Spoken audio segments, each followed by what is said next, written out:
My brother told everyone I got kicked out of the army for stealing. That was the sentence. 7 words. And those 7 words cost me 11 years with my family. I didn't know he'd said it at first. I was at Fort Bragg finishing up my 2nd week of advanced training when my mother stopped returning my calls. I figured she was busy. My mother was always busy. She ran the front desk at a dental office in Clarksville, Tennessee for 19 years.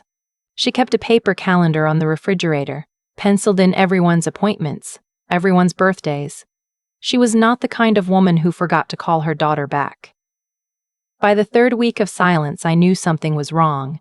I grew up in Clarksville. It's a military town by nature. Fort Campbell sits right on the state line between Tennessee and Kentucky, and half the people I went to school with had a parent who served.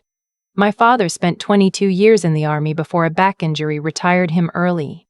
He mowed the lawn every Saturday morning, kept his boots by the back door, and said, "Yes, sir," and "Yes, ma'am," to everyone, even the cashier at the grocery store. That was just how we were raised. My brother was 4 years older than me. He was everything our town recognized as success, worked in insurance, drove a clean truck, coached youth baseball on weekends. People liked him immediately. He had the kind of easy confidence that made strangers feel comfortable and made parents proud. My father especially. They watched games together, fixed things around the house together, talked about things I was never quite included in. I was quieter, more internal. I ran track in high school, kept a small journal, liked early mornings when everything was still. My mother understood me. My father tried. But my brother and I moved through the world in completely different ways, and I always sensed that something in him found that irritating. When I told my parents I was enlisting, my father went quiet in a way that meant he was proud but didn't want to make it too easy. My mother hugged me before I even finished the sentence. My brother, sitting across the kitchen table, tilted his head and said, "You sure that's for you?" Not meanly, exactly. More like the casual dismissal you give to something you don't take seriously. I left for basic training at Fort Jackson, South Carolina that following January. Cold, structured, loud in ways I hadn't expected. But the discipline felt like something I'd been waiting my whole life to step into. I wrote home every week. My mother wrote back long letters, the kind with actual stamps and her handwriting that always curled a little at the ends of her letters. My father sent shorter ones, but they were steady. My brother texted occasionally. Short things. "How's it going?" "Sounds rough." "Hang in there." Then everything stopped. It was sometime in my 7th week. I got a few minutes on my phone during a break and called home. My mother picked up, but her voice was different. Careful. Like she was choosing each word before she said it. "Mom," I said. "Is everything okay?" There was a pause. "We heard something happen," she said. I didn't understand. "What do you mean? I'm here. I'm fine." "Your brother said the Army let you go." Her voice dropped. "He said there was an incident, that you took something that wasn't yours." I stood there in the cold with the phone pressed to my ear and felt the ground tilt. "That is not true," I said slowly. "Mom, I'm still here. I'm standing at Fort Jackson right now." Another pause. "Then, he said you were embarrassed. That you didn't want us to know." I told her she could call the base.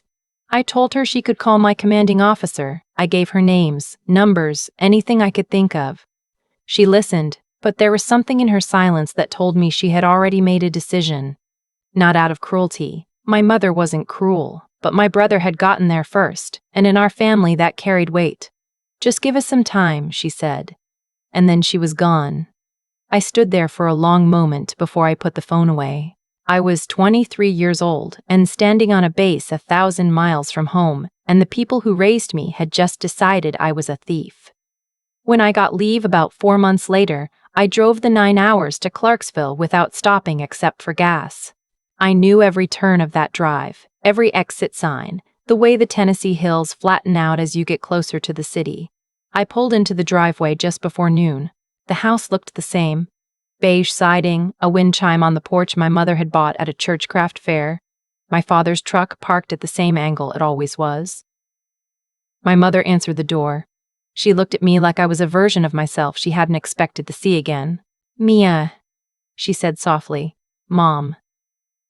I looked past her into the house. I came to explain, in person. She stepped aside, but only part way. My father was in the hallway behind her, arms folded. He wasn't angry exactly. He was the way he got when he decided something and didn't want it complicated. Your brother said the paperwork was clear, he said. There is no paperwork, I said. Because it didn't happen. I didn't steal anything. I'm still serving. I drove here from Fort Jackson. He saw a document, my father said. I asked him to describe it. He couldn't, because there was nothing to describe. But something had settled into him by then, and settled things are hard to move. My mother put her hand on his arm.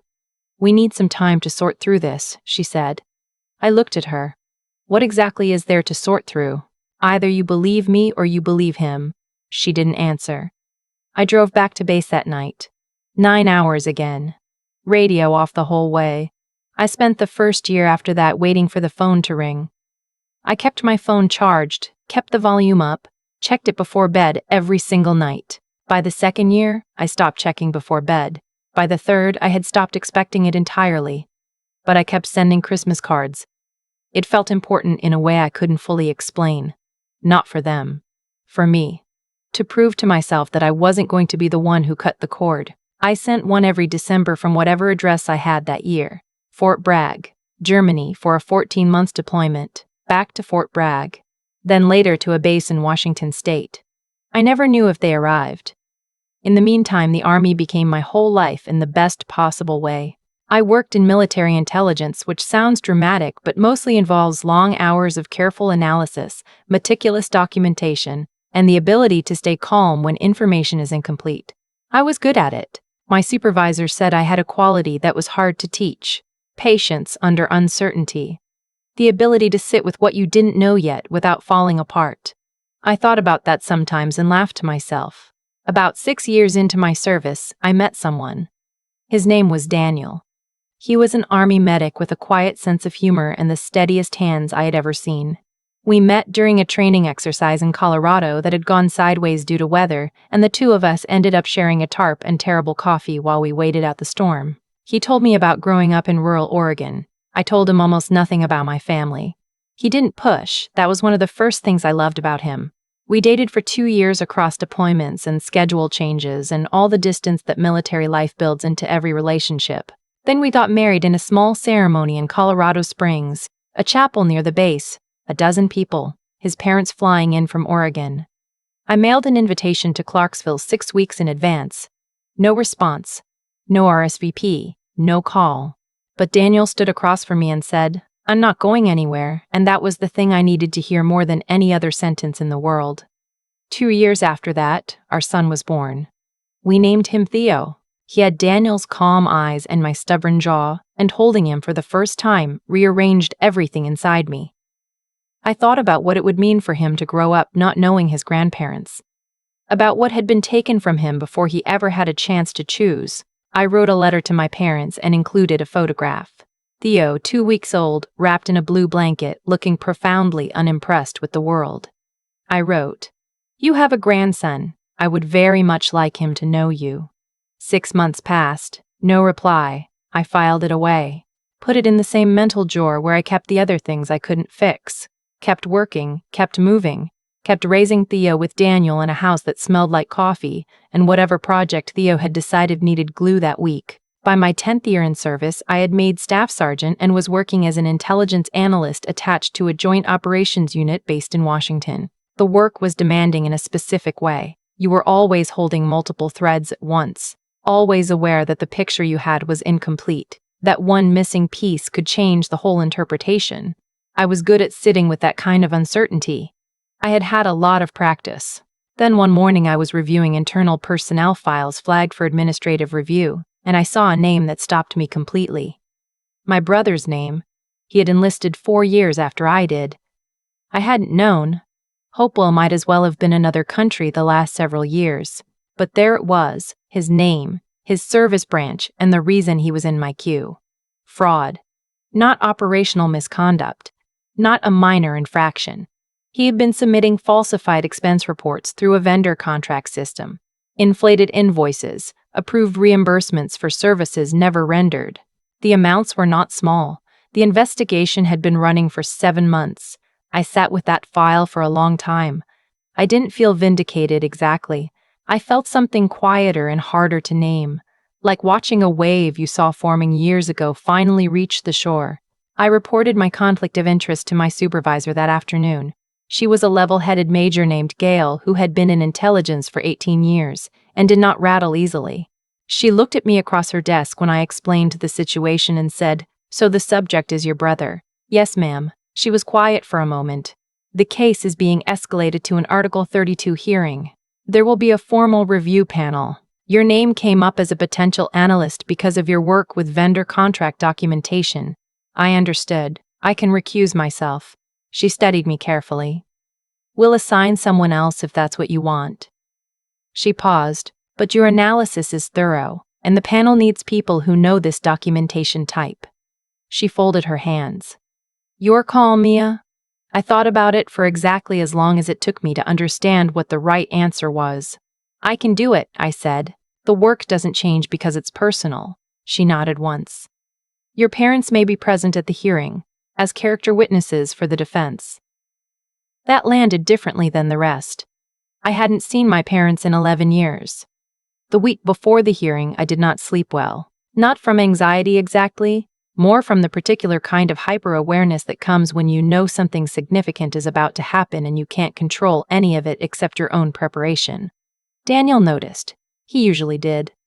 One night after Theo was in bed, we sat on our back porch with the lights off because the sky was clear and Daniel liked to look at it. He handed me a mug of tea. "You're going to be fine," he said. "I know."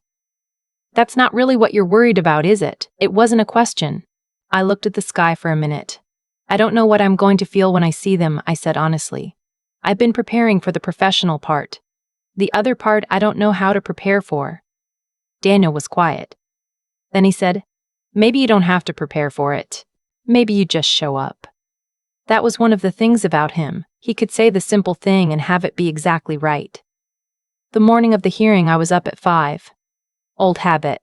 I dressed in my Class A uniform in the quiet of the bedroom, pressed, precise, every element where it was supposed to be.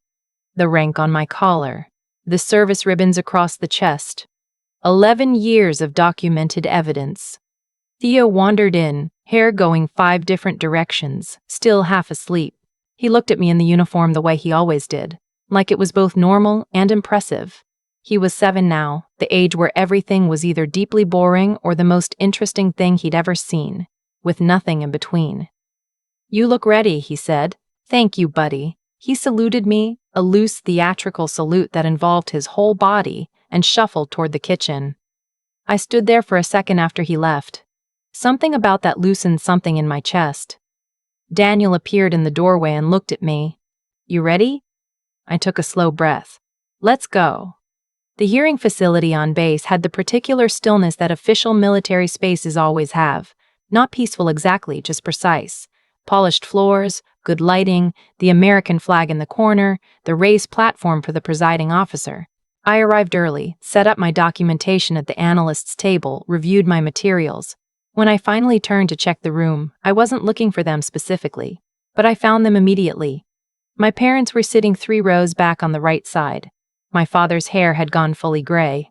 He looked smaller somehow, though he hadn't actually changed in height. My mother sat very still beside him, her purse on her lap, her hands folded over it. They were both looking at the defense table where my brother was seated with his JAG attorney. Neither of them had seen me yet. I turned back to my documents. I organized things I had already organized. I waited. The presiding officer entered and everyone stood. Procedures began. Introductions were made. And at some point in that first movement of the room, chairs shifting, papers shuffling, people settling, my mother glanced toward the analyst's table. I was looking down at my materials when it happened, but I felt it. The specific awareness of being seen by someone who was not expecting to see you. I looked up. Her face changed in a way that I will not forget. Not shock, exactly. Something more foundational than shock. Like a person who has held a belief for so long that having it suddenly contradicted doesn't produce anger. Just a deep, slow unraveling. My father turned a moment later. He looked at me the way he looked at things he needed to assess carefully before responding. the rank on my collar, the ribbons. The posture of someone who had been doing this work for 11 years. He didn't look away. The proceedings moved forward. The presiding officer reviewed the charges. My brother's JAG attorney offered a preliminary statement. The first witness took the seat, a contract administrator who had worked with the vendor system my brother had exploited. She described the documentation process, the approval chain, the audit findings, calm and specific and devastating in the way that facts always are when they're arranged in order. Every few minutes I felt my parents' attention drift toward me. I kept my eyes on my materials and on the witness, but the awareness was constant. During the first recess, I stayed seated for a moment, finishing a note. When I stood and turned, they were there. Closer than I expected. My mother looked like she had been crying, though there were no tears now. Just the residue of it, the red around her eyes. My father stood with his hands at his sides, which for him was the equivalent of not knowing what to do with them. For a moment, none of us spoke. The room moved around us, people stepping past, voices low, the formal murmur of military procedure continuing in the background. My mother said my name, just that, like she was confirming something. "Mom," I said, "you're still serving." Her voice was flat with disbelief. "Yes, ma'am." My father's eyes moved across my uniform slowly. The rank, the ribbons, the whole record of what I had been doing while they believed otherwise. "How long have you been a staff sergeant?" he asked. His voice was lower than I remembered. 3 years. He absorbed that, the math of it. "You should have reached out," my mother said. Not accusatory, just honest, the kind of honesty that surprises people when it comes out of their own mouths. "I sent Christmas cards every year," I said. "For 11 years. She blinked. "We moved twice. I updated the address, both times, through public records." That landed. I watched it land. My father's jaw shifted. He looked toward my brother, then back at me. "He told us the Army discharged you," he said. "He said there was documentation, that you'd stolen equipment from a supply room and been quietly released." "There was no documentation," I said. "There was never any documentation because it didn't happen." My father said nothing for a moment. Then, quietly, "I should have called the base. It wasn't a question. It was a man arriving at a conclusion 11 years late." "Yes," I said gently. "You should have." The bailiff called the room back to order. I returned to my seat. The second session moved efficiently. More witnesses. More documentation. The pattern in my brother's records was clear. Not the work of someone who made a single mistake under pressure, but a sustained behavior that had developed over years. Each instance small enough to seem like an error, the accumulation telling a different story. When it was over, the presiding officer issued a preliminary finding. Formal disposition would follow, but the evidence was sufficient to proceed to a general court-martial. My brother's attorney noted his intention to negotiate a plea before that stage. The room emptied with the particular efficiency of military spaces. I gathered my materials, organized my folder, and walked out into the hallway. My parents were waiting. My brother was a few feet away from them, speaking quietly with his attorney. When I came through the door, he looked at me. The attorney kept talking and my brother kept nodding, but his eyes stayed on me for a moment longer than necessary. There was something in his face I hadn't expected. Not defiance.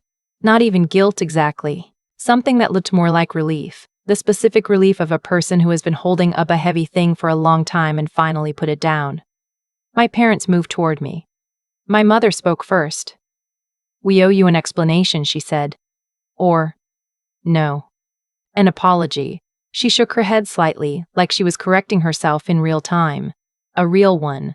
Not in a hallway, but I don't know when else. "It's okay," I said. "It's not," my father said. He said it firmly, the way he said things that he meant. "It is not okay, Mia. We believed him without asking you. We didn't make a single phone call to verify." He paused. "Your mother kept your Christmas cards." I stopped. "All of them," my mother said. "I couldn't throw them away, but I didn't know how to open them." Her voice broke slightly on that last part. "I didn't know what it would mean if I opened them and you were still serving. It would mean I'd been wrong. That we'd all been wrong." I understood that more than I expected to. Pride is complicated. It's not always cold. Sometimes it's frightened. "Theo would like to meet you," I said. My mother's breath caught. "You have a child. He's 7. His name is Theo.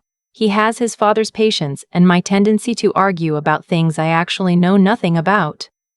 I paused. He's never had grandparents. My mother covered her mouth with both hands. My father looked away for a moment toward the window. Behind them, my brother had finished with his attorney. He walked over slowly. We had not spoken a single word directly since I was 23 years old. He stopped about 2 feet from me. He was older than I remembered, which was obvious and still strange. The easy confidence was gone. What was left looked more real, honestly. A person who had been reduced to something closer to actual size. I didn't think it would go this far, he said. I know. That's not an excuse. I know that too. He looked at the floor for a moment. Then, I was jealous. When you left, Mom and Dad talked about you constantly. You this, you that, so proud. And I was right there. He gestured vaguely. I told them you were struggling one time.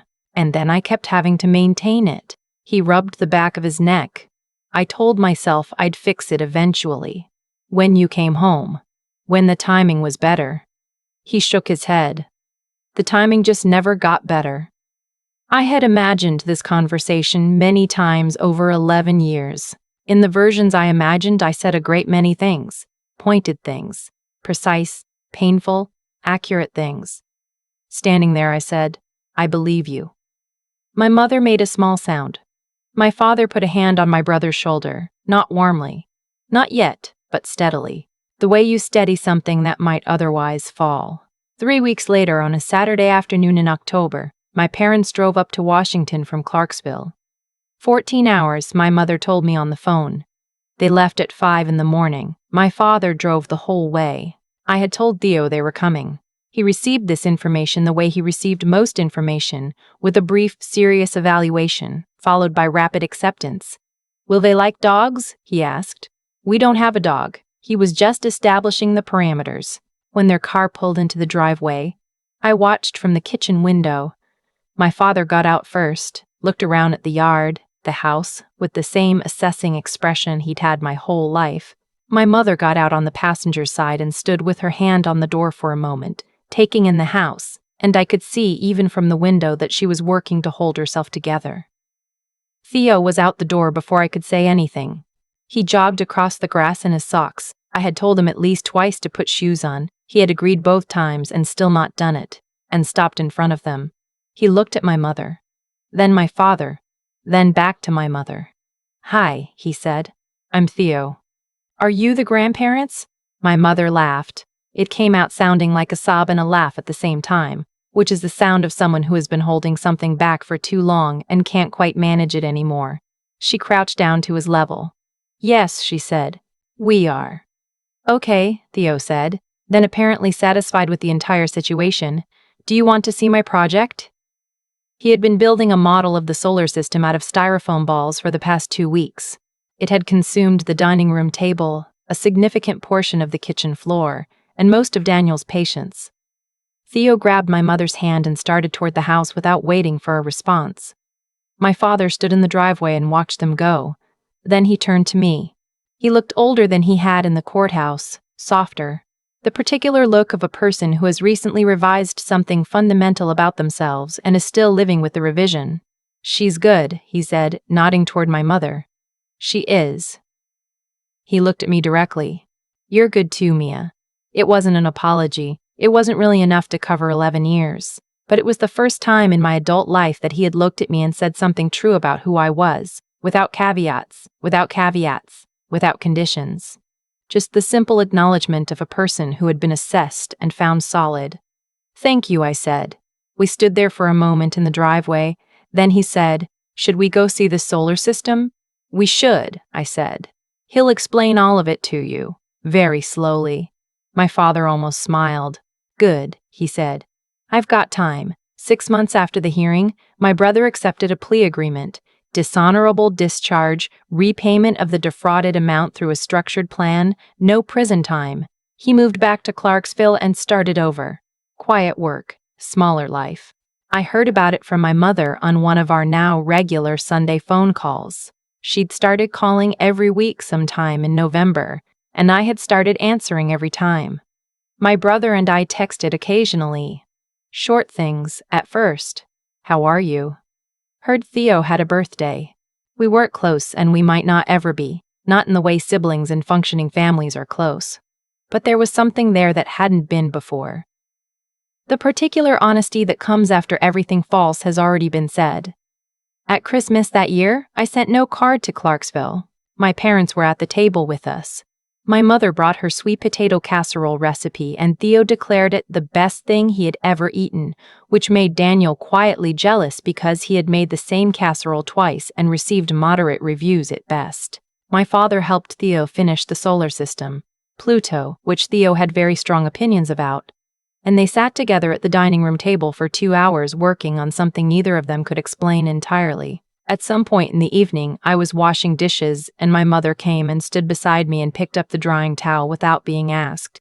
We didn't say much, just worked. After a while she said, I read all of them, the cards. I kept washing. After we got home from the hearing, she said, I opened them in order, all 11. She was quiet for a moment. You wrote the same thing every year. I knew what I had written. I had written it every year without letting myself think too hard about whether it would be received. Love you. Thinking of you. I'm still here. I know, I said. She kept drying dishes. We should have been thinking of you too. I handed her the last pan and turned off the tap and looked at her. Really looked, the way you can with someone when the pretense has finally been cleared away and what's left is just the person. You're here now, I said. She nodded. It was a small nod and it carried a lot inside it. From the dining room, Theo's voice rose up. Grandpa, that's Neptune. You have to paint it blue. It's the rules. My father's low voice, steady and patient. All right. Blue. Theo, very seriously, the right blue. I listened to that and felt something in my chest settle completely. Not healed. Not exactly. Some things don't fully heal. They just scar over and become load-bearing. But settled. Like a room that has been rearranged and finally makes sense. I went back to the dishes. The evening kept going. If this story reached you in some way, if you've ever been the one in the family who got left out, the one who had to keep proving something that should have never been in question, I hope you know that silence is not the same as acceptance, and distance is not the same as giving up. Sometimes the truth just needs time to find the right room. If stories like this matter to you, I'd be grateful to have you stay. Thank you for being here. I've thought a lot about what actually caused everything that happened, not just my brother's lie, but the 11 years that followed it. And I'd come to believe that most of the damage wasn't caused by one bad moment. It was caused by a series of small decisions that everyone involved made when things got uncomfortable. My brother chose to keep talking instead of correcting himself. My parents chose not to ask the question that would have changed everything, and for a long time I chose to wait instead of forcing the confrontation. None of those choices were made by terrible people. They were made by ordinary ones. That's what makes it hard to be angry about, and also what makes it worth understanding. There's something I've noticed about the way lies function in families. They don't usually survive because they're convincing. They survive because they're convenient. My brother's story gave my parents a clean explanation. It let them file me away without having to sit with uncertainty. Once you've accepted a version of events, the cost of questioning it starts to feel higher than the cost of just leaving it alone. My father kept my Christmas cards and didn't open them for 11 years. Not because he didn't care, but because opening them would have required him to admit he might have been wrong. Pride doesn't always look like arrogance. Sometimes it looks like a stack of envelopes on a shelf.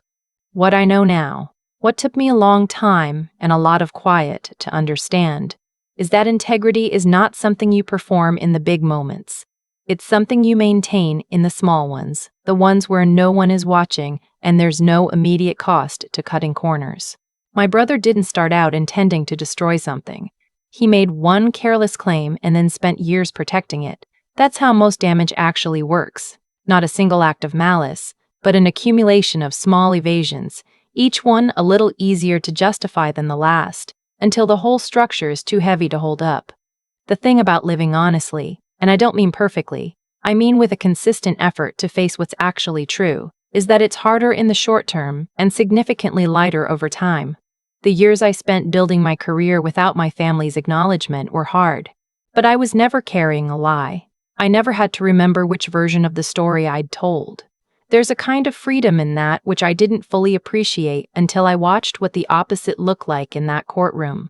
Theo asked me once, after my parents had visited a few times and things had gotten easier, why we hadn't always known them. He was 7, so I gave him a 7-year-old's answer. I told him sometimes people need time to figure out the truth. He thought about that for a second, then said, "That seems like a lot of time." He was right. It was.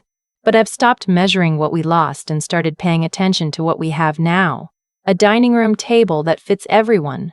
A boy who explains Neptune's correct shade of blue to his grandfather, and the particular relief of a family that finally stopped pretending. That's not a small thing. It took 11 years, and a federal proceeding to get there. But it's real. And real, even when it arrives late, is worth more than comfortable and false.